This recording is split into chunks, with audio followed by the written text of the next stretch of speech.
Uh-huh. Okay. Oh, whoa, that's weird. Alright, now I can fix that. Hold on, hold on. Okay. Alright, there we go. Alright. For some reason, I created this thing. Ah! Why am I alive? Okay, behold, the new edition. I have created Egghead. Ah! Just in time for the Halloween season. Alright, I don't know why I did that. Well, I know why I did that, because today's chapter 1061 of One Piece is titled Egghead, the Island of the Future, today! Alright, yeah, so I don't think Egghead is gonna have as much of a shelf life as Barry does, just because Egghead is an egg. You know, eventually I'm gonna have to throw him out. But for right now, he's the mascot, so just gonna put him in my pocket right here to keep him safe. Okay. Alright, so yeah, the Straw Hats do not end up going to Sphinx Island, which is a big blow for geography on this day. However, they do get to go to the Island of the Future, so I guess call it even. I really wanted to see Luffy visit Ace's grave and maybe break down crying in front of it. Is that weird? Nah, it's fine. They might still go at some point. This is One Piece after all. Chopper exists, so anything can happen, okay? Well, anyway, yeah, let's kick it off with the cover series. We have the continuation of the Germa Double Six's Emotionless Excursion. This week is nothing really all that crazy, though. It's literally just Ichiji, Niji, Yonji, Reiju, and Caesar all escaping from Whole Cake Chateau. So last time, Caesar used his hallucinogenic gas to, you know, supremely bake the crap out of Oven and Katakuri. I know Oven is the minister of baking, but, you know, baking in a different context. He's really being baked right now, okay? So Katakuri and Oven, they're taken care of, and I guess there's really no one else for them. I mean, those were the major threats, to be honest with you. Like, everybody else, it was pretty much, you know, on the boat with Big Mom to go to Wano. Daifuku was in Wano. Compote, who was the first daughter, we never really saw her do much, but she's the firstborn daughter, so she's probably strong. Perospero was the firstborn son. Mont d'Or with the book ability. You know, Smoothie, you know, one of the remaining sweet generals. I mean, I guess Snack is still there. They may have to contend with Snack in order to get out of Totland, because, as we all know, simply leaving Whole Cake Island is not enough. You still have to get out of the rest of her territory. So they might have some, they might be attacked by various other members of the Big Mom pirate crew as they're escaping. But it seems like most opposition has been dealt with, and now they can fly as well using their raid suits. Caesar can fly as well. So they're definitely going to have a leg up on the competition. So the cover page is, you know, Yonji and Niji are freed, and they begin to leave.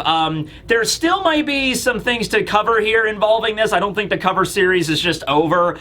You know, I think it's still a mystery exactly who were those two mysterious individuals that arrived at Cacao Island. So we still have to address that. I don't think it was Ichiji and Reiju. I think it's like a fake out. So we'll see where that goes. But yeah, way to go. The Germa have won the day. Yay. All right, moving on to the chapter.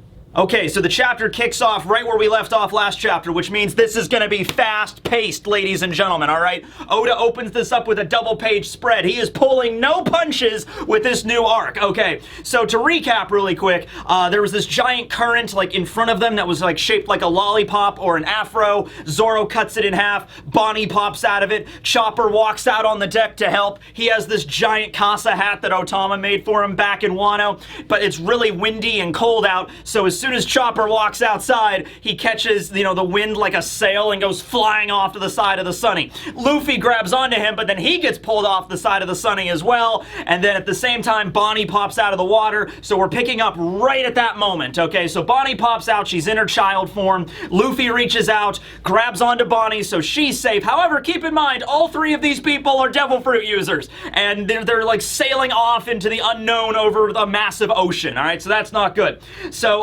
Luffy saves Bonney, but there's still kind of an issue there. So at the same time that happens, the Straw Hats on the ship are like, what are we gonna do? They look down, they see a giant shark, okay? Awesome full page spread of a giant shark. Like, we don't see it, like, attacking the ship above water. We see its giant maw, like, underneath the water, like, right about when it's about to break through the water and, like, devour the ship, okay? And it is bigger than the Thousand Sunny by several orders of magnitude, okay? okay? I think the Thousand Sunny is like 40 meters across or something. Like, it's pretty big, right? It's way bigger than the Mary ever was. And so the Sunny's like right here, and then the freaking Jaws is just Donna, Donna, Donna, you know, right about to just like devour the ship in one bite, okay? So they look down and they notice this thing, and they just barely able to like maneuver out of the way. So the shark breaks through the water, tries to bite the Sunny. The Sunny just barely avoids it. We see that it is clearly a robot shark. And not only is a robot shark, it is a robot shark that is a fan of punk music, okay? Which, that's a pretty hardcore robot shark, I have to say. Punk is written on the side of the shark as it breaks out of the water. It's clearly a robot. It's clearly a machine. Which means, that's right, ladies and gentlemen. Oh yeah, I guess Vegapunk is here. That's whatever. No, what's more important is, this is my one shot in the entire One Piece story to have a giant robotic crab, all right? If it was ever going to happen, ever, it would be during this story arc, okay? Please, Oda, for the love of everything, give me the giant robot crab. Please, I don't even care if it's just one chapter and then Zoro just cuts it in half. I need to see the giant robot crab before this arc ends, okay? I have to, please. It's a cool idea. You know Oda loves drawing robots and shit. He was inspired by, like, you know, old school, not Voltron, but there was like some transforming robot that, you know, he watched back in like the 1980s or whatever when he was a kid, you know, so it was like, there's like robots and stuff in Japan. Come on, just draw the giant robot crab, Oda, please. God. All right. So, shark breaks out of the water. Zoro takes out his sword and he's like, what? It's a shark, but it's giant, but it's made of metal. What's going on here? The Sunny gets sent flying, and so it's like, whoa. Now, Jinbei, this is a good thing why he joined the crew, honestly. I wouldn't be surprised if all of the Straw Hats came together at some point after the celebrations were over, you know, after Jinbei was like, yeah, you're a member of the crew now, Jinbei, woo! Okay, then after everybody goes to bed, like Luffy, Chopper, everyone's asleep, maybe like Sanji approaches Jinbei or something and is just like, okay, Jinbei, listen up, here's the deal.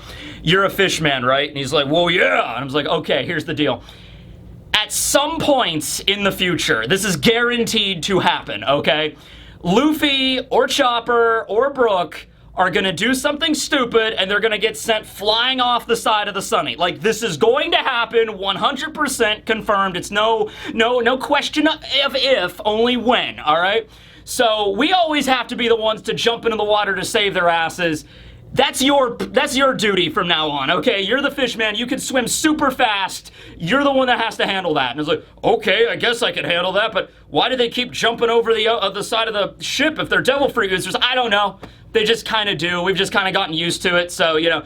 So, Jinbei, probably a good thing he's on the crew now, okay? Because, you know, Chopper and Luffy and Bonney are now way off the side of the Sunny, so Jinbei's like, Frankie, take the helm! I have to save him! You know, and he just dives into the water, and is the mighty whale shark that he is, and he makes a direct line straight for Luffy and everybody, all right? So it's a good thing Jinbei's on the crew now. Very, very convenient, if nothing else. Okay. And also, I'm imagining, like, Sanji and Zoro kind of have like a sigh of relief. Now, if Jinbei wasn't there, yeah, it would have been Sanji or Zoro or somebody that would have sensed the urgency and be like, okay, we're being attacked by a giant shark, but we also have to save our captain. So I'm thinking it'd probably be Sanji. Sanji's probably, actually, that's a good SBS question. Who out of all the Straw Hats are fastest in the water? Okay, they've already did a question of like who would win in like you know, 100-yard dash or whatever, but out of all of the Straw Hats, who would be fastest in the water? So obviously Jinbei would be the fastest, number one, but who would be number two? I assume it would either be Sanji number two because he used Blue Walk, or maybe Brook is number three because Brook can literally run like on top of the water. But yeah, so anyway, Jinbei jumps in the water after them. Frankie assumes the helm, and he's like, all right, everybody, hang on tight. We're gonna have to get out of here fast. And he activates the Sunny's engine, which is something that we have not seen in, like, forever. But way back at the Sabaody Archipelago, the return to Sabaody after the time skip, Frankie made some adjustments to the Thousand Sunny, and we actually do get to see the engine back then. It's like an engine that's, like, underneath the keel of the ship, and it's like a motorized, you know, like, propeller propeller or whatever, right? Now, the Sunny still uses like another, it's usually a sailing ship. They don't use this engine all the time, only in situations like this where they need a little bit of get up and go. Before the time skip, they had the propellers, the giant paddle ships. That was Dock Zero, and they also had the chicken escape or chicken voyage, where the sunflower petals, or not the sunflower petals, I guess. Wait, is the Sunny a sunflower or a lion? I always forget. You guys answer that below. But either the lion's mane of the figurehead or the sunflower petals, either way, they rotate really fast, and then the Sunny can go backwards, okay? So Frankie adjusted that to basically an engine that comes out underneath the Sunny. So now he was able to replace Dock Zero with 5 and 6. Okay, so that's why we have the Brachio tank, and there might actually be another thing in the dock system that we haven't seen yet, because the propellers took up 2 spaces, and they don't need those anymore. They might be able to still use Chicken Voyage, but it's a propeller. So anyway, this is called the rabbit screw propeller, as Frankie calls it that. I don't know. The engine now has like rabbit ears on top of it. Hashtag not a furry, I guess, but that's what they use. So, you know, giant robot sharks attacking them. The engine comes out, and then, you know, Frankie activates it, and they just, you know, rocket off to the side to try to escape the robot shark. However, Frankie did not realize this isn't your average robot shark, okay? This isn't like a robot shark that actually exists in our world. By the way, little fun fact, a little bit of a cliff note, robot sharks actually exist in our world. Go look them up. Some crazy people at some university somewhere actually had the idea to create a robotic shark. So, okay, it's like, so Mad Scientist University then, that's a thing that exists in our world. Anyway, this isn't your average robot shark, no, this is like an anime Super Sentai Power Rangers robot shark, okay? So even though the Sunny is moving really fast and trying to escape, the shark locks on to their exact location, opens up its maw, opens up its mouth, and fires a bunch of, like, you know, heat-seeking missiles or something, like through the water, like torpedoes or some shit. And I'm like, this is the coolest robot shark ever. Where can I buy this thing? You know? So it's actually like a dead-on hit. Like, the Sunny's traveling, and then and just like, whoa, we're capsizing now, and the Sunny's getting knocked over. Now, the Sunny is made out of atom wood, okay, and that's some pretty durable wood. So there's really no danger of the Sunny getting completely obliterated. Like, if this was the Mary might be like smoldering piles of, you know, wood, like, scattered across the new world right now, okay, as opposed to the giant pile of smoldering wood that's now resting at the bottom of paradise. But no, this thing would have blown to pieces any other regular ship, okay?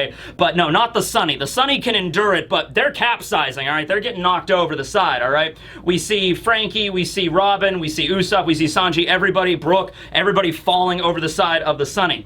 All right, meanwhile, we cut underwater where Jinbei has finally caught up to Luffy, Bonney, and Chopper. They fell in the water, so it's really good thing Jinbei arrived when he did. He scoops them all up, and he's just like, all right, everybody, hold on, we're heading up. We'll get you some air really quick. So he pops out of the water, and now he doesn't see the Sunny anywhere, and he's like, okay, the Sunny's gone. What? Okay, giant shark. So Jinbei's like, pops his head out of the water, and the shark is just like, Sha!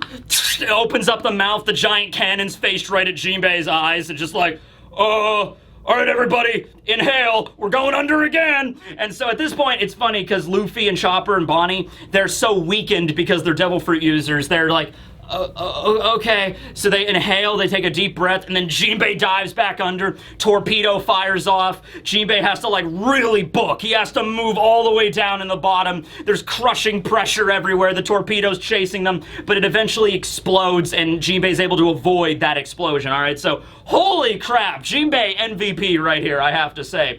So, the shark now looks at the Sunny, which is now also underwater. Like, it capsized. It hit the ocean, and now it's kind of underwater, too, kind of floating there. And the shark looks over at the Sunny like, oh, okay, it's dinner time, right? So it's about to charge at the Sunny when all of a sudden this other giant robot appears behind the shark. And this robot is really cool. It looks very similar to Frankie's design. Like the same similar kind of like feet and everything, like the Frankie Shogun. Looks very similar to that. It even has a star on it. So when I first read this chapter, or first saw the spoilers for this chapter, I was like, is this a new form of Frankie? Like, what is this? Because it looks very, very similar. Like, if you pictured Frankie as a complete robot, like rather than a cyborg, this is probably the body he would build. You know what I mean? Okay, so it says Vega Force 1 on the chest of the robot. Vega Force 1! And also you have a star on one side, and then it has the number 12 here. We also see on the shark's fin, it has the number 3. Now, pretty much with like every cyborg that's ever existed in One Piece, whether or not it's connected to Vegapunk or not, there is a number on their body at some point. Frankie had the Battle Frankies, the BFs, okay? And now he's Battle Frankie 37, and the Frankie Shogun is Battle Frankie 38. When Frankie was on Karakuri Island, not Katakuri Island, Karakuri Island, Baltimore, which was also known as the Future Land. And so now we have 2 lands in One Piece that involve the future. Also, both places are connected to Vegapunk, and also both places are really wintry and cold. Also, Punk Hazard was cold as well. Now, that wasn't until after Vegapunk was there, but I think Vegapunk just has a preference for very cold climate of an island. In fact, I wouldn't even be surprised if maybe this island, Egghead, what if it's just an artificial island that Vegapunk built, like it's not even there? And I guess it is there, because I guess it is mentioned that they were following the log post, so I guess it does have that magnetic pole. But maybe Vegapunk, like, terraformed the island to make it a winter island. Because Nami mentioned in the last chapter, like, it's cold, but it's colder than usual for a winter island, okay? So maybe Vegapunk just really likes working in the cold. And he's like, all right, I'm gonna build this, which is ironic because at Baltimore, he was trying to build a device to heat up the whole island, but it didn't work out right. Well, whatever. Anyway, the cyborgs on that island also had the numbers on them as well, like the little dogs and the robot animals and everything. They had numbers on them, and now these cyborgs have numbers as well. There was also Scotch. Scotch was the robot that was on one of Kaido's islands that Drake encountered that one time, and I don't think he was part of Vegapunk's crew. I mean, maybe he was. Maybe Vegapunk built him. Maybe Queen built him, because that was Kaido's island, but he also had a number on him. So, like, every cyborg has a number, all right? So this is the shark is number 3, and this other giant robot, like this big, you know, hulking, like Frankie Shogun mech, is like number 12, all right? So the Frankie Shogun like mech just punches the shark in the side, and the shark's like, ah! Gets knocked back, and then we just see all of the Straw Hats under the water. Zoro grabs Brook's afro, because obviously Brook can't swim. Sanji grabs Robin, obviously, you know, she's a Devil Fruit user. Nami's there, and it looks like Usopp is just kind of like he's losing consciousness. So I guess all the Straw Hats are dead. That was a pretty crazy way to start off a new arc. The only Straw Hats that made it out alive were Jinbei, Chopper, and Luffy. I mean, I guess Bonney can join the crew, but now all the other Straw Hats are dead. What the hell? Now, they'll probably be okay. Well, they'll probably be all right.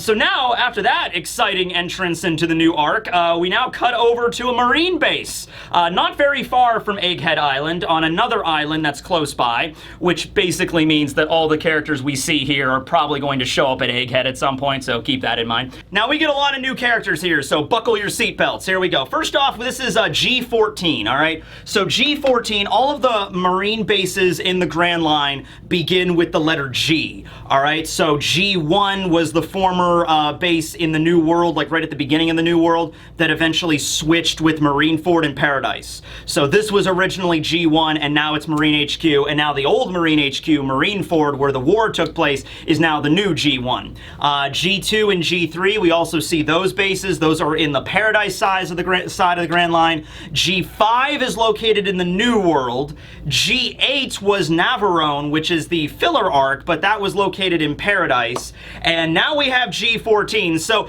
there's really, I can't really see any like rhyme or reason to where the marine bases are located, you know, like it's not like, okay, marine bases 1 through 10 are on this side of the Grand Line, and then like 11 through 20 are on this other side of the Grand Line, because that's clearly not the case, because G5 is in the New World and G14 is also in the New World. I also used to think maybe it's like odd and even numbers. Maybe it's like all the even numbers are in Paradise and all the odd numbers are in the New World, but that's clearly not the case, because G2 and 3 were both in Paradise, G8 was in Paradise, and then G5, which is an odd number, and G14, which is an even number, is in the New World. So I don't know who names these things, okay? I'm just saying, if I was in charge of the marine bases in the One Piece world, it would be a lot more streamlined than this, all right? It's like, it's too complicated. There's also marine branches, like the 16th branch that Nezumi, the rat guy, he was the head of,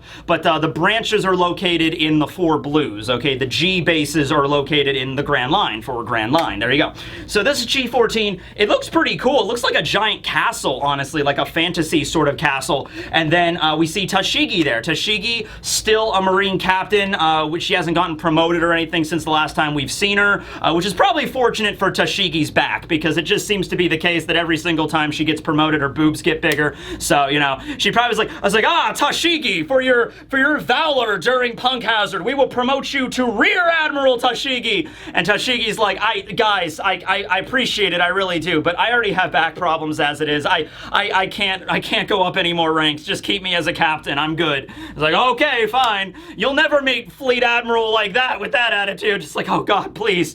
So Tashigi's there, and also all of the kids from Punk Hazard are also there, like Mocha.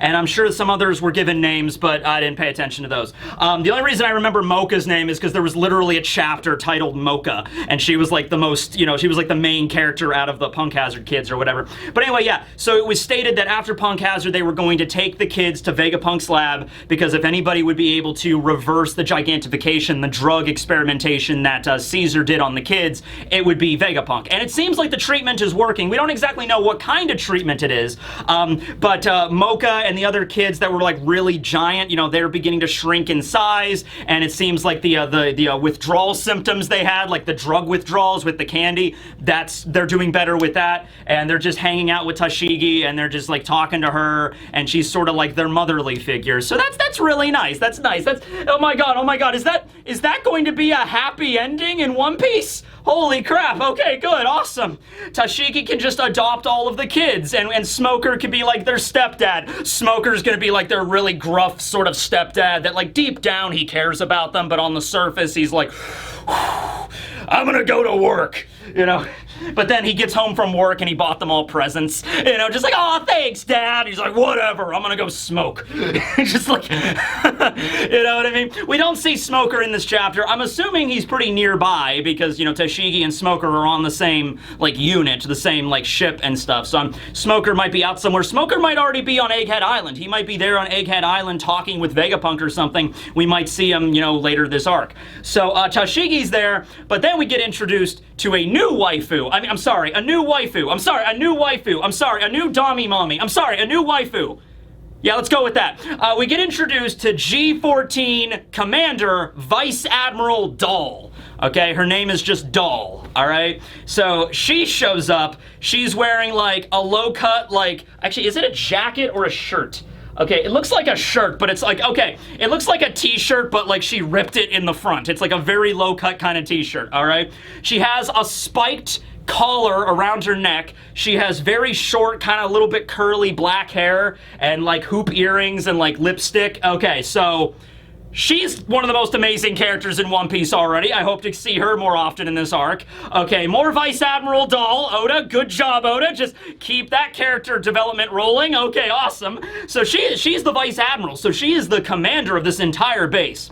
So she shows up and she's like, hey, Tashigi, can you deal with Helmeppo back here? My God, this guy is annoying, okay? You know, I was like, please, he's talking my ear off, oh my God. And Tashigi basically looks at Doll and is just like, hey, listen, you know, I really can't say anything against him. I'm sorry that he's annoying you, but, you know, his captain, Kobe, got, you know, kidnapped by Blackbeard and got taken away to parts unknown. You know what I mean? Like, he's our junior. We kind of like, we want to save him. You know what I mean? That's just how it is. He's really upset. You know, he's just like his best friend or whatever, right? I also imagine, like, Tashigi, who's worked together with Smoker for so long, is like Smoker's, like, right-hand, you know, Marine and everything like that. Like, what happens if, like, Smoker got kidnapped? You know, Tashigi would be, like, trying everything she could to get him back. You know, same thing with Helmeppo and Kobe. So, she mentions, by the way, that Kobe is their junior. Now, Kobe and Tashigi both have the same Marine rank of captain, but Tashigi got the rank first, so maybe that's what she's referring to. Like, she is captain as well, but she was the captain first, so Kobe is still, like, her junior. Also, might be referring to Sword. Now, we get introduced to a lot of new Sword characters in this chapter, so pay attention. Tashigi and Doll were not mentioned in their info boxes to be members of Sword, but they are clearly aware of Sword's existence. So that's also important to mention because we didn't know how that worked. If like the regular Marines knew about Sword or if it was like a super, super secret organization. You know, it's possible that, like, Smoker could be a member of SWORD and Tashigi's not. That's a little weird, though, but they are certainly aware of the organization, because now we cut over to see Helmeppo alongside another new character. Her name is Hibari, okay? And so they are both crying and trying to, you know, enlist the help of another Marine named Prince Groose, okay? So let's go over this really quick here, okay? First of all, Helmeppo. Helmeppo is a lieutenant commander in the Marines, and he is a member of SWORD, as is mentioned here. This makes sense. If Kobe's a member of SWORD, Helmeppo also has to be a member of SWORD, okay? And then Hibari is a commander, so she actually outranks Helmeppo. Helmeppo is the lowest ranked Marine here that we get introduced to, so it would be Helmeppo as a lieutenant commander, and then we have Hibari as a regular commander, then we have Tashigi and Kobe are both captains, higher than commander, and then we get introduced to Prince Groose, who is a rear admiral, so higher than a captain, and then we have Dahl, who is ranked as vice admiral, okay, as the head of the entire base. I'm assuming Rear Admiral Prince Groose is also the like second in command of the base, I'm assuming. Also, we've met this guy before, and thank you to, you know, a lot of the loyal listeners out there sending me comments, because I saw this dude's design and it looked familiar to me, because I'm like, there's so many background characters in One Piece. I was looking at this guy. Prince Groose has this giant, like, jacket and a huge, like, marine cap, but the cap's, like, brim is, like, 3 feet long or whatever. So he's just sitting there in this big chair, and he's flanked by these two giant, bulky Marines that are like, yeah, we got muscles. Oh, yeah, man, we got muscles for sure. There's also a woman there that is a Marine that has, like, a staff weapon on her back, kind of similar to, like, Nami's original weapon, right? So, you know, there's like 1, 2, 3 big muscular Marines, and then Prince Groose is kind of hanging out in his seat, and then the lady Marine is next to them, okay? We've actually seen these this whole group before during Beiji's cover story. So go back and check out chapter 966. It's the chapter where Chiffon is in like the, well, maybe it's Chiffon or Lola, I can't remember, because that was the whole thing of that, that cover story, like who's Chiffon and who's Lola. But regardless, one of them was in like a beauty salon at Dressrosa, like getting her hair done, and then all of a sudden Prince Groose walks in with a wanted poster looking for Beiji. It's like, where is Capone Beiji? And we also see the muscular Marine guy there, and we also see the lady, you know, in the background. So there we go. That's just a typical Oda thing. Like, I'm gonna introduce this character like in the background. You're not going to think they're that important, and then like 100 chapters later, almost 100 chapters later exactly, they become relevant characters. I see what you're doing there, Oda. God, One Piece has a lot of characters. So anyway, and then we have Hibari. Hibari is a young lady who is a commander of the Marines. She has like, you know, she's wearing like a short sleeve like Marine shirt, and she has like a strap on her that like has like little buttons on it, like little heart-shaped buttons or whatever. She has headphones on and her hair's tied back in a ponytail, okay? And they are both crying and trying to get Rear Admiral Prince Groose to help them go to the Hachinosu, to the Beehive, to Full-Lead Island, and rescue Kobe. So they're like, oh, please, Prince Groose, help us, please! And then Hibari is like, yes, please, we have to save Kobe-senpai! I'm like, oh my god, Kobe is a senpai! This is hilarious! Oh, Kobe, you've really risen through the ranks, I have to say. I remember when Kobe was this kind of pudgy little kid on Alvida's crew, and then he became a goalie very briefly, but then he joined the Marines, and he rose through the ranks, and he was the hero of the Rocky Port incident, and he became a captain, and now he's achieved the rank of senpai. Oh my god, I don't know if you guys know this, but okay, let me show you the Marine ranks really quick. Okay, so here's all the Marine ranks. Here's the infantry ranks, you know, from, you know, chore boy or seaman recruit all the way up to warrant officer. And then there's the officer ranks going up from ensign all the way to fleet admiral, which is the highest rank. Now, there's another rank that's never really talked about, but since it got brought up here, I'll mention it, and that's the senpai rank, okay? The senpai rank is right between rear admiral and vice admiral, okay? It's a very high-ranking position in the Marines that isn't always achieved. You can skip over it, but, you know, we have, like, Magical Girl Senpai, Bunny Girl Senpai, those are Kobe Senpai, they're all in the senpai rank. So it's not a very well-utilized rank of the Marines, but it is a rank of the Marines, so pay attention to that, okay? Well, anyway, yeah, Hibari seems to have a crush on Kobe, like, we have to save Kobe Senpai, please! And so Prince Groose is pretty level-headed for a rear admiral. You know, he's just like, hey, listen, we cannot just go and barge in to the Beehive Island. You know, if us Marines stick our faces in the beehive, we're gonna get stung. And I'm like, oh, that's the reason why it's called a beehive. All right, that makes sense. I always assumed the reason it was called Beehive Island was because, like, you know, the rock face of that skull was, like, dug out with a bunch of different holes. Like, it was literally like a beehive, like, you know, like the different networks inside of it. No, I was thinking too much about that. No, it's literally a pirate beehive, as in, like, if you stick your face, go outside and stick your face in the nearest beehive, see what happens. Don't do that. Don't do that. Please don't do that. You know, don't do that, please. The bees are working. The bees are very busy, okay? You don't want to interrupt them, all right? But yeah, that's why it's called that, because the Marines, it also explains why the Marines could just never attack that place before Blackbeard was taking over, even back in the days when Wang Shi was controlling the pirate paradise, even back during the days of rocks. You know, you can't stick your face in the beehive, you're gonna get stung, okay? So that's the reason. So we can't just charge in, you know, willy-nilly, as Prince Groose says, okay? He also mentions that they haven't heard anything from Drake yet, and they just don't have any information on what's going on. We don't know anything about Kobe, we don't know anything about Drake, we have to wait for our orders, we can't just barge in. I know you want to go save him. And then Helmeppo is like, but sir, we're so close to Egghead Island, we could requisition a Seraphim to go and help us. Like, so one of the Seraphim, one of the new PX.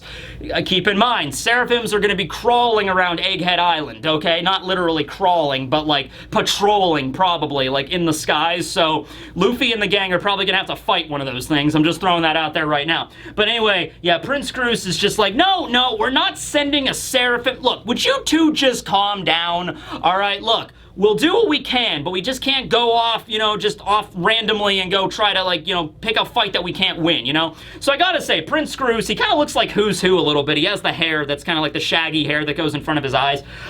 So he's just like, you know what, we can't, you know, I want to save him too, but we have to wait for our orders. We have to see a better way to do this, okay? So way more level-headed. And honestly, yeah, I mean, I don't know, Helmeppo and Hibari teaming up to just go attack the Beehive Island, I don't think that's going to end very well, alright? So it's probably a good idea that Prince Groose is here to kind of rein them in, okay? I'm just happy we have another Rear Admiral to add to the ranks. That was a rank that wasn't shown off very often. It was mentioned that Kobe was a Rear Admiral once, but that was like a not a mistranslation, that was actually an error on Oda's part. He had to, you know, change later.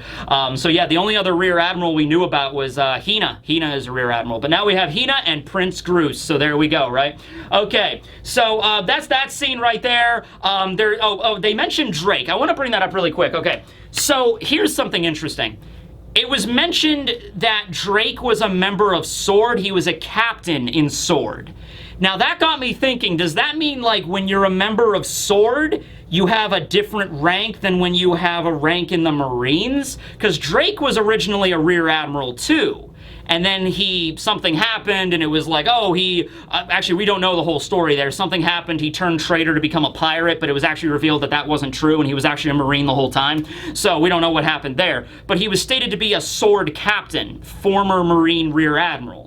So it's like, okay, so does he have a different rank that he's a part of Sword? But here we have Helmeppo, we have Hibari, and we have Kobe as well, that are all revealed to be members of Sword, but they keep their original Marine ranks. You know, it's not like Helmeppo is like, I'm a lieutenant commander in the Marines, but I'm actually a commodore in Sword. You know, it's nothing like that. So I think that might refer to like captain in a different context, you know, like how a pirate captain is someone that's literally the head of a pirate crew, like Luffy is a pirate captain, okay? Captain in the Marines is a rank. It doesn't really have the same thing. They're not like, just because you're a captain in the Marines doesn't mean that you're like, I'm the captain of this entire ship. That might be the case, like Kobe is, but if there's somebody else on that ship, like if there's a Commodore on that ship, the Commodore is the one in charge of the ship. If the Vice Admiral is there, then the Vice Admiral is the one in charge of the ship. Captain is more of just a rank, okay? And then there's Captain in Sword, which might mean maybe Sword is broken up into a bunch of like specialized units. So maybe it goes like Drake is the captain of Kobe's unit. So it's like Drake is the captain, and then Kobe's like his second in command, and then Hibari and Helmeppo are like the other, like the infantry of that particular group of Sword. And then maybe there's another member. Also, by the way, Prince Groose is revealed to be a member of Sword as well. So maybe Prince Groose is like another captain of another group of Sword or something like that. That would make sense that Helmeppo is like, Drake isn't responding and Kobe's gone, so we have to rely on like another captain of Sword, another leader of a Sword group, you, Prince Groose. I'm also assuming all those muscular Marines behind Groose and the lady, they're also members of Sword. Maybe that's Groose's unit, just like Drake's unit is Kobe and Helmeppo and Hibari. Okay, maybe something like that. Okay, possibly. I don't know. But we don't know what's up with Drake. That's the point. So Drake, last time we saw him, he was beat to shit at Wano. I don't think he died. He got attacked pretty bad by the CP0, but I think he managed to make it out alive. Hawkins is dead, I guess. I guess he got off the island somehow. At least I hope he did, but we don't know what's up with Drake. Okay, so now we cut back over to Egghead Island. We now cut to a cavern underneath the island, but the cavern, it's like a cave, but it's also lined with like, did you ever see The Incredibles? It's like that. Remember in The Incredibles, the original Incredibles, where they go and like Dash and Violet go into the cave, and then it turns out to be like an exhaust port for like, like a rocket launch or something. It's like that, okay? So everything on the island is mechanical. Just imagine that right now. We also see like palm trees and shit, but I'm thinking those palm trees are like fake, like they're metal palm trees, because this island is very, very cold, as it was mentioned earlier, okay? So in the cave, we have Luffy's group, all right? So Bonney is back into her adult form, the form we usually see her as, like in the Sabaody arc. It was revealed that her age while in that form is like around 24 years old, but we don't know Bonnie's true age because of the power of the fruit she has. We still don't know the name of her devil fruit, right? So I like to think that her original form is like the old lady Connie, but that might not be the case. We don't know. But in this form she's in, she's like 24 years old. So they're all like changing out of their wet clothes from the dive. Even Jinbei, which I find a little weird because Jinbei spends, like, he's a fishman. We see him in the water all the time in his clothes. I don't know why Jinbei would be like, all right, well, my clothes are wet. You know, us fishmen don't really like wet clothes, so we gotta wring them out. If nothing, wouldn't that make him feel more, like, comfortable because it's, like, moisture or whatever? But hey, I can't really complain because I gotta bring up Jinbei's got that dad bod, all right? He's got the ultimate dad bod. So he takes off his kimono and he's like, yep. And just like, okay, all right, everybody, let's go. Okay, pause for a moment. We got to talk about Jinbei's dad bod a little bit longer. I know a lot of people were like, oh, thank God, Tekking. I thought you just weren't going to address the dad bod. No, something I have to bring up. Oda actually forgot to draw Jinbei's Sun Pirate sigil on his chest, because you can see right here he has his tattoo on his chest, and so that's not actually in the chapter, and it doesn't make any sense for him to get it removed, because, like, why would he? Like, you know, he's the, I mean, I guess you could say, well, he's a helmsman of the Straw Hats now, so he'd get the Sun Pirate. Like, that's not even really a pirate symbol. That's more of like a symbol of solidarity with the rest of the Fishman. So he definitely still has it. It just wasn't drawn in the chapter. So maybe Oda will pick that up and he'll fix it for the Tonko Bomb. But I just wanted to bring that up. Analyzing Jinbei's dad bod. Okay, continue. So Bonnie's there, and they're in the middle of this conversation, and Luffy, of course, is like, I have no idea who you are. And Bonnie's like, we're part of the same, like, group, the worst generation. Luffy's like, the supernovas at Sabaody. We were on the same island 2 years ago. Idiots. And Luffy's just like, oh, I remember you now. He's like, there you go. Okay, good job. You know, so Bonnie's a little sarcastic. I'm liking her. And she brings up, she's like, hey, listen, you know, we're rivals, okay? We're still pirate rivals and all that stuff, but I do appreciate you saving my life, okay? So she's like, you know, respect to where respect is due. I don't hate you for any reason. For Bonney, that's a big deal, because Bonney, like, has a lot of vendettas against a lot of different characters and groups. So I was wondering what her reaction to the Straw Hats were going to be. If she was going to show up and be like, I'll never forgive you, Straw Hat Luffy. And Luffy would be like, why? And be like, I don't know. You know, like, so in this case, though, she's like, hey, we're still rivals, but I have nothing against you personally, and thank you for rescuing me, okay? Let's see here. well, we have Jinbei bringing up, like, hey, what happened to your crew? You know, why are you here by yourself? And Bonney's like, you know, I came here alone. I was in a ship, but then that giant freaking shark attacked it, capsized it. I got knocked over the side and ended up in that current, right? Now, Bonney's crew, the Bonney pirates, were actually mentioned to have been captured by Akainu. Remember, way back before the time skip, when all the different supernovas were going into the New World while the Straw Hats were staying still and, like, powering up and everything like that on their individual islands, Bonney was actually captured by Blackbeard on that burning island, and then Blackbeard left because Akainu was coming. Blackbeard didn't want to deal with Akainu at that point, so Akainu ended up capturing all of Bonney's crew, including Bonney herself, but she was able to escape somehow. So she got away, but her crew was captured. So I'm assuming her crew are still maybe in Impel Down or some marine prison somewhere, and now Bonney's here by herself. Also makes sense. We saw her. She was by herself all the times we've seen her in the New World. She was by herself at Reverie. And so she mentions, first off, she mentions that I'm starving. You know, just like, by the way, I'm here by myself. I got sucked into that current. By the way, I am starving right now. And Luffy's like, oh yeah, me too. I could go for some food. So this was something a lot of people were expecting because Bonney is literally the glutton. Luffy is also, I'm a little bit of something of a glutton myself, you know, something like that. And so Luffy's like, all right, let's eat. Let's go to find a burger joint or something like that. And Bonnie's like, you're an idiot. You know, do you even know where we're at right now? Luffy's like, Giant Shark Island? Giant Shark Winter Island? Is like, no, well, yes, but no. We're on Egghead Island, the island of the future. It's an island. You're not going to find any burger joints here. At least not any burger joints that you would recognize. In the future, all burgers are holographic and they're served by robots that are made of chrome! Anywho, this island is about 500 years advanced from every other part of the world of One Piece, okay? This, like, ties into, it was mentioned before, that Vegapunk is a scientist that's about 5 centuries ahead of his time, alright? So he's making things well beyond, like, I mean, okay, the One Piece world was already a little anachronistic to begin with because it's like pirates and stuff. Like, we sail the 7 seas, but even without getting the Vegapunk stuff involved, there's still, like, refrigerators in the One Piece world. There's electricity in the One Piece world, like light bulbs and things. And these are things that are not even in, like, just the Grand Line. Like, there's a bunch of different islands and locations that have these. I even think back in, like, the East Blue, they had stuff like that. You know, so, and then the Sunny has a fridge on it and everything. They have modern gas stove tops and range tops and everything like that. So yeah, Sanji has a lighter, which is, I don't know when the Flick lighter was invented, but the Flick lighter, yeah, that's what it's called. It was invented by Flick of A Bug's Life. Okay, anyway, so yeah, like, it's a little bit anachronistic to begin with, but this place is even more so. This place is even more advanced than, like, our current society and shit. So I don't know, like, I was like, is there gonna be smartphones? Are there gonna be computers? I mean, we kind of already saw computers. The computers exist in the One Piece world. They do.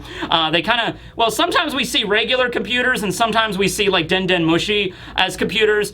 They take a bunch of Den Den Mushi, they put them on a circuit board and shove them into a computer tower. That's how it works. We saw the wiretapping division at the Marines a few chapters ago, and they were using, like, maybe old school wiretapping and, like, deciphering, like, code computers like they used in World War II or something like that. So it's a little bit all over the place, but in this place right here, expect to see robots and androids and cyborgs walking around, flying devices, you know, conveyor belts and things like that. Welcome to the island of the future today, you know, kind of like that. All right. Egghead itself, we see that we don't see the whole island. Part of it's shrouded in mist, but we see there's, like, a giant mountain on the center of the island that's a giant egg. Okay, so it's shaped like a giant egg. Egghead teleported from my pocket. I didn't want him to get crushed. So it's like the egg is, like, cracked open, and, like, that's the top of the island. So it's like literally a giant egg floating all over the island. So Bonney mentions, though, that she's actually here on business. I'm here to meet Vegapunk, you know, we're on business. And when she mentions Vegapunk, Luffy's like, you know, oh, Vegapunk, I know that name. It's like, okay, all right. So Luffy at least remembers that much. Jinbei probably has definitely heard of Vegapunk 100% because he used to work in the Warlords, which are part of the Marines. So Jinbei, I don't think Jinbei's ever met Vegapunk, but he probably knows more about him than the Straw Hats do. Chopper might have vaguely, you know, same thing with, like, you know, because he was mentioned by Kuma before. Vegapunk was also mentioned a few times. Just, like, throughout the story, he's been mentioned so many many times. It's so surreal we're finally getting to his island, okay? It would also make sense, by the way, that the government gave him a new island after Punk Hazard blew up. So, yeah, that just makes sense. So anyway, we have the last scene of the chapter, though, now, where we cut back over to the Sunny, where the giant robot, Vega Force 1, we see how giant it is, literally picks up the Sunny, like, with its arms, like its hands. Hold on, this isn't the Sunny, it's the Mary, but just, like, literally, to give you an idea for the scale of this robot, literally, it's like this. Like, okay? So, like, that's how big this robot is in scale. You know, like, I'm the robot in this instance. I am a robot. Da-da-da-da-da-da. Exterminate. Psh, laser eyes. Destroy the Sunny. Okay.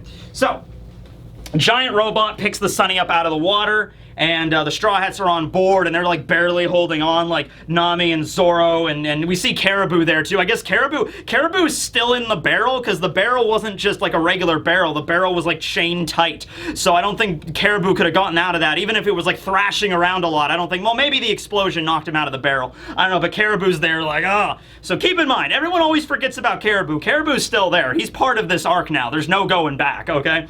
So anyway, we see Frankie and Usopp's reaction, though, or like the stars in their eyes, and they're just like, it's a giant robot! And then so they're so happy, they're like, do-do-do-do-do. Okay, Robin and Brooks' reactions are just like, okay, we're still alive, we're good. Oh, a giant robot, okay, whatever. So the head of the robot, like opens, and a mysterious individual emerges wearing like a jacket and a helmet, like a motorcycle helmet with like goggles built into it. Kind of looks like koala's goggles. And so they walk out, and this person begins to speak like, this won't do it all. No, it won't do it all. I suppose, like, primal desires can never be repressed. You know, I've programmed this shark to scout the area, scan for intruders, and attack, but it keeps trying to eat ships, and I don't have time to salvage them and research them. Oh, I guess it's back to the drawing board for me. And the translator note brings up that this individual is talking in an old man sort of dialect, which makes sense because Vegapunk had been mentioned to be an old man plenty of times before this. So like, oh, these darn robot sharks, it looks like it's back to the drawing board for me. Nah, these sharks keep trying to eat everything. My goodness, I guess I'll try to modify manatee DNA next time. Manatees won't eat shit, you know what I mean? So he's like talking like a grizzled old man or whatever. However, at this point, the individual begins to take off their helmets, and Frankie looks up to them, and Frankie's just like, okay, well, you know, giant sharks aside, thank you for saving us. You know, you rescued us from the water, you picked up the Sunny, so thank you. And the person takes off the helmet, and it's revealed to be a young woman. A young woman, probably like mid-20s, maybe like around... Actually, you know what?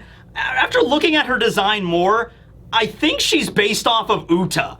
And that makes a lot of sense when you think about it, because Uta is this brand new character in the One Piece world in the movie, Film Red, and Uta has one eye. She has that anime girl thing where like the hair's covering one of her eyes at all time, and she's wearing like a giant jacket with like the you know, the jacket's like sleeves are too big on her. So it's like it kind of looks like that, all right? So maybe like around Uta's age. Uta's 2 years older than Luffy, so Uta's 21, maybe around Nami's age. Nami's 20. Maybe something like that. Anyway, young lady walks out of the cockpit of the giant robot and just takes off her helmet, and she also has like a headphone kind of receiver on her ear, and she just looks down and she's just like, oh, you think I saved you? Oh, you naive pirates. I work for the government despite my mediocrity. However, even despite that, they call me their scientific genius. I am Dr. Vegapunk. Dr. Vegapunk, huh? Damn it, Oda! Okay, hold on a second. Hold on a second, I gotta grab some notes. Alright.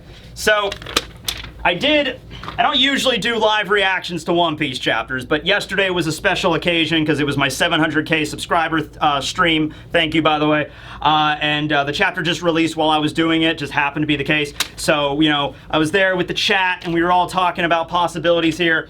So I'm just gonna read down this list here. Okay, so just to go back and really quick. So this lady, she has like a bodysuit, and on the bodysuit it says, what does it say? It says something number 2. It says Punk number 2. By the way, I always assumed his last name was Vegapunk. From this chapter, considering we're seeing like Vega written on certain robots and Punk written on other robots, I'm thinking that his full name is literally Vega Punk. Like, that's literally like first name Vega, last name Punk. I'm Vincent Vega, you know, basically like that. Okay, so Vegapunk, she's wearing a bodysuit that says Punk number 2. She has this leather jacket kind of suit over her that's way too big on her. She has a helmet, she's wearing like boots, and she also has like a receiver. She has like short hair covering one of her eyes, and she has like a receiver coming out of her ear. Or is it a headphone, or is it like an actual robot antenna, all right? Because when I first read the spoilers for this, I'm like, this is a robot. This is clearly a robot, android, whatever you want to say, that is being controlled by Vegapunk, okay? Because Vegapunk is like, has been stated multiple times to be like this old man. The G5 Marines were like, that old man Vegapunk. And also like we saw Vegapunk's old lab on Baltimore, and it looked like it had been abandoned for like decades. Like no one had been there for years by the time Frankie showed up and blew it to smithereens. But like, you know, it doesn't make any sense. But we have a lot of ideas here, so let's go down here. I immediately thought robot. Like that's all it is. Like Vegapunk is old now. He can't like move around as well anymore. He might be in his 90s. So he built a bunch of robots to go around the island, and he can control them with like his VR headset or whatever. Like that was what I first thought of, okay? Could also be a cyborg, could also be a clone, or a cyborg clone, all right? Because we've seen the Seraphims. The Seraphims are, you gotta keep in mind, Vegapunk literally cracked like the equivalent of DNA in the One Piece world, like the lineage factor, okay? The human genome. Vegapunk literally has the knowledge right now to build a human being from scratch if he probably wanted to, okay? So, yeah, he could definitely do that. So, it could be a clone. This could be a Vegapunk clone. Could be his daughter, or maybe even granddaughter, if Vegapunk is like in his 80s or 90s. Could have a daughter like in her 40s, and his granddaughter could be like in her 20s. Like, so that could just be his granddaughter. And maybe that's the reason she talks like that. You know, she talks so old because maybe she was raised in like Vegapunk's laboratory and stuff, and like, you know, she just picked up the way that, you know, Vegapunk talked or whatever, and so she talks the same way. Somebody said it might be Uta's mom, because she does look like, in terms of design, I don't think she's related to Uta, but in terms of design, I think Oda based hers off of Uta, okay? Because he's done that before. May I remind you, films, Stampede, okay? Remember in Stampede, we had Douglas Bullet, who was this big muscle dude? Bullet was basically like a prototype for Kaido. Like, seriously, like, we already knew Kaido's design before Stampede, but like, if you go back and watch Stampede, like, you know, Douglas Bullet is like, I'm this really big, tough, muscular guy that can like beat down everybody that comes at me. And also his backstory, remarkably similar to Kaido's. So it's almost like for that movie, Oda was like, yeah, I'm just gonna make a diet Kaido for this movie. There we go. And then we just had Film Red, and Oda was like drawing Uta stuff all over the place, like drawing Uta for the movie and all this extra stuff and like promotional like works and things.